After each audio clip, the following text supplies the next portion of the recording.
Hello there, and welcome to Nowhere to Hide.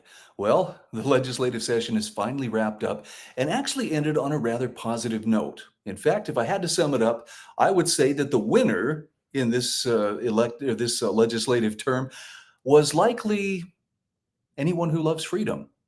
It was a very freedom-oriented session, and I've got details on how that shook out coming up next. All reporters are biased, the Idaho Press Club are biased, all media, newspaper, radio. To be completely blunt here, Brian, and there are plans to expand indoctrination. That's right. Idahoans are also concerned. Horror shot. That line would be moving a little bit farther west. I'm like crying. Nobody wants to see Dark money is influencing policy.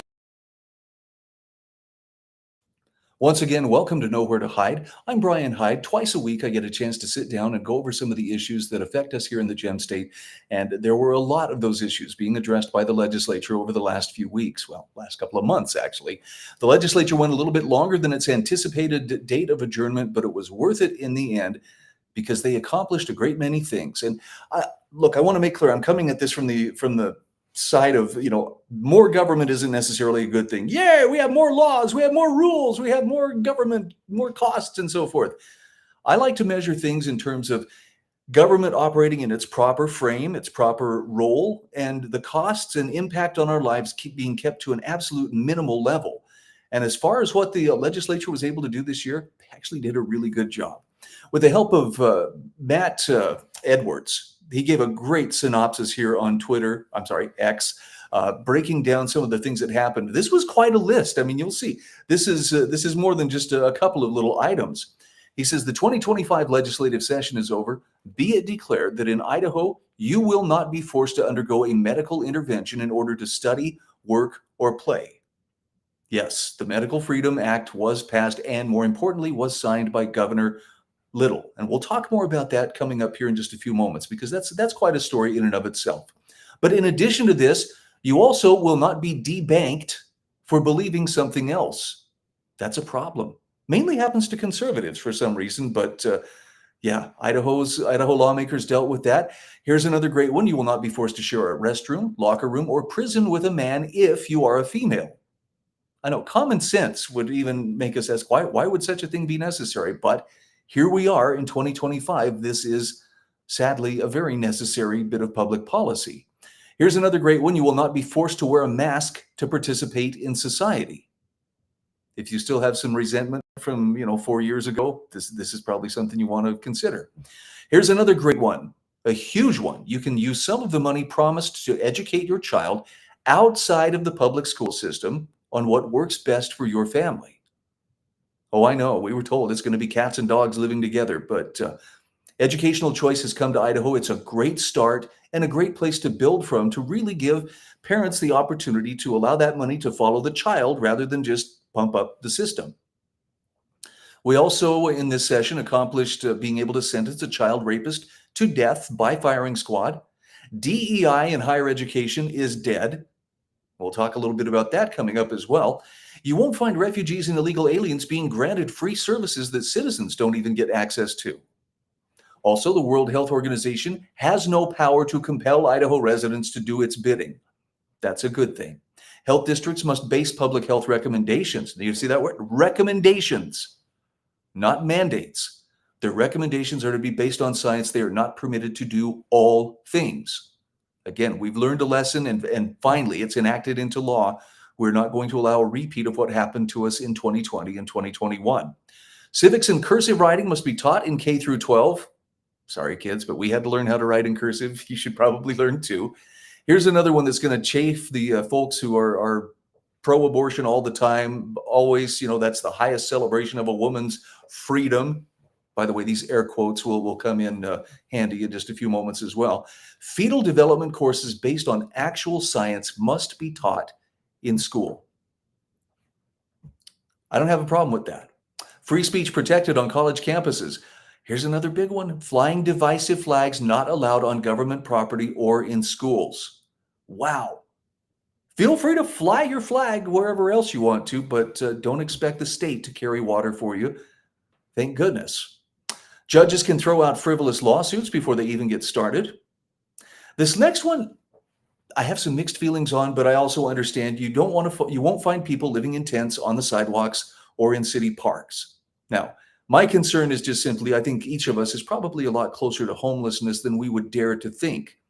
And it's not that we don't need laws to regulate nuisances, and sometimes people will take advantage, but that's one that deserves perhaps a closer look and maybe some clarification. Just because there has to be some flexibility. If there's a natural disaster or something, homes are uninhabitable, are we going to start finding people and writing them tickets or hauling them to jail? If they're camped out in a tent. Anyway, enough about that. And last but not least, soon you'll be able to buy ivermectin over the counter. What a session, says Matt Edwards. What's on tap for 2026? And no matter how you slice it, this did come out a much more conservative session than even some of the really skilled prognosticators were thinking.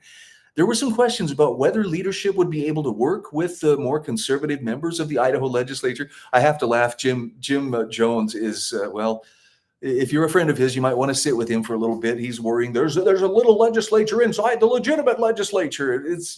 This must be a very painful time for him. But mostly conservative laws were passed. I can't think of anything that was particularly onerous that passed through. State spending did increase. That's something that legislators were trying to get a handle on. But budgets, they can be tricky things. But it wasn't free for all. Free checks for everybody. Nobody's out there making it rain or anything like that. But that is still an ongoing problem and will require some better scrutiny in the near future. So let's take a look in some detail at a few of the other things that took place. First, I want to show you, these are some of the headlines that leading up to the passage of the medical freedom bill. I want you to pay close attention. This is from the Idaho Statesman. This was an editorial. When Governor Little vetoed this bill, at the last moment, the Statesman was right there to say, well, he was right to veto this so-called medical freedom, scare quotes, bill. But look, they're not the only outlet that does this. I mean, this is the Statesman, this is actually Idaho Capital Sun, following the passage and the governor signing that bill into law. Responding to governor's veto, Idaho legislature passes new medical freedom bill. Okay, they just can't quite bring themselves to give it the legitimacy of calling it what it is. Here's the Statesman again.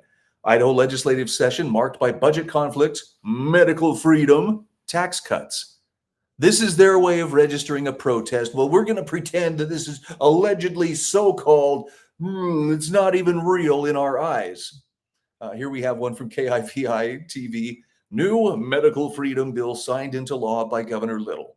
I get it. It's got to hurt to see, the control slipping from your fingers and people actually exercising and standing up for their freedom. But this is the right thing to do. So I guess we'll bear with the little tantrum here and the air quotes. They're supposed to tell us this isn't real. This isn't real. In the meantime, I guess they'll stick their fingers in their ears and keep chanting until something more pleasant comes along. Now, one of the other big ones that was a big win for freedom was the elimination of diversity, equity, and inclusivity in universities. This is a statement from the Idaho Freedom Foundation. This is from President Ron Nate, talking about the bill that was passed and then signed into law by the governor. I know this was a hard-fought one. It took years to get this one through. Ron says, the passage of Senate Bill 1198, the death sentence for DEI, owes much to the efforts of Senator Ben Tays. His leadership was crucial in pushing the bill through the legislature. We'd also like to recognize the efforts of Representative Judy Boyle, Senator Todd Lakey, Senator Brian Lenny, Representative Dale Hawkins, Representative Barbara Ahart, Representative Elaine Price, Senate Pro Tempore Kelly Anthon, and Speaker Mike Moyle. Now, these were people who didn't necessarily all start out on the same page, but there was a time where they came together. We're going to talk about that in just a moment. While we celebrate this victory, Ron says the Idaho Freedom Foundation remains vigilant, ever watchful for the next leftist ideology to peek its ugly head around the corner. So thank you to all the lawmakers, organizations, and supporters that made the passage of this bill possible. We look forward to a world where our state's universities are free from this divisive ideology and can return their attention to academic excellence. Now, keep in mind, again, this took time to get through. This is one of the things that if you look at the bottom paragraph here, we at the Idaho Freedom Foundation have been sounding the alarms on DEI ever since it started to creep into our universities. And since 2020, we have worked tirelessly to raise awareness about the detrimental influence of DEI and critical race theory in higher education. And through extensive research reports, we've exposed the left-wing rot prevalent in Idaho's academic institutions. Well, this bill effectively eliminates DEI, and it follows the approval of a higher education budget that includes millions in DEI-related cuts, with Boise State University and University of Idaho each facing a $2 million reduction. So there's some teeth in this. They're not just going to get away with the rebranding. So let's talk for just a moment about what happened. How did this legislature, come through and deliver so much on the side of freedom? Now, Brian Allman from the Gem State Chronicle does a really good job of breaking this down. In fact, we're going to have a quote from him as to one of the main reasons why so many conservative priorities, and I hate to just sum it up as conservative priorities, because these are things that were based in liberty, which really affects everybody, not just conservatives. But he points out in 2024, the average Freedom Index score for Republicans in the legislature was 59.2. Okay, that was just last year. In 2025, that average increased to 71.8%. What was the difference? It was the primary elections in 2024. He says the center of gravity in the Idaho legislature significantly shifted in a conservative direction. But even when it comes to hammering out all those differences on the various bills, and there were so many of them that they had to work on, how did that happen? Well, Brian Allman says it was persuasion. He says the strategy that wins an insurgency is not the same strategy that will effectively govern. Following the Battle of Yorktown, our founding fathers had to transition from rebels into leaders. The process of crafting our Constitution took place over many years and involved much negotiation and, yes, compromise. The fact that we have a country today is a testament to their leadership and farsightedness. Working together does not have to mean selling out. Building a conservative governing coalition in the Idaho legislature doesn't mean throwing away the principles and values that motivated us to get there. And he has an excellent article on his Gem State Substack, which talks about how persuasion was what carried the day. And look, I'm going to say this all around. It wasn't just the diehard conservatives that proved to be persuasive. There were others on all sides. And frankly, the biggest success story to me is the Medical Freedom Act, which Governor Little, had vetoed. They turned around, they worked out the kinks, and I'm sorry to put it in these terms, but effectively backed the governor into a corner from which he really had no other way out. Not without showing himself to be truly a rhino in every sense of the word. So to his credit, he signed the bill, and now we have medical freedom, as well as a few other freedoms that have been shored up considerably in the last legislative session. I join Matt Edwards in asking, I wonder what 2026 is going to bring. I do know this. We'll need to remain vigilant. So let's not go back to sleep. But we've had a very good, very accomplished legislative session. So if you want to pop a champagne cork, go right ahead. I'm Brian Hyde, and this is Nowhere to Hide. All reporters are biased. The Idaho Press Club are biased. All media, newspaper, radio. To be completely blunt here, Brian, and there are plans to expand indoctrination. That's right. Well, Idahoans are also concerned. Horror shot. That line would be moving a little bit farther west. I'm like crying. Nobody wants to see Dark money is influencing policy.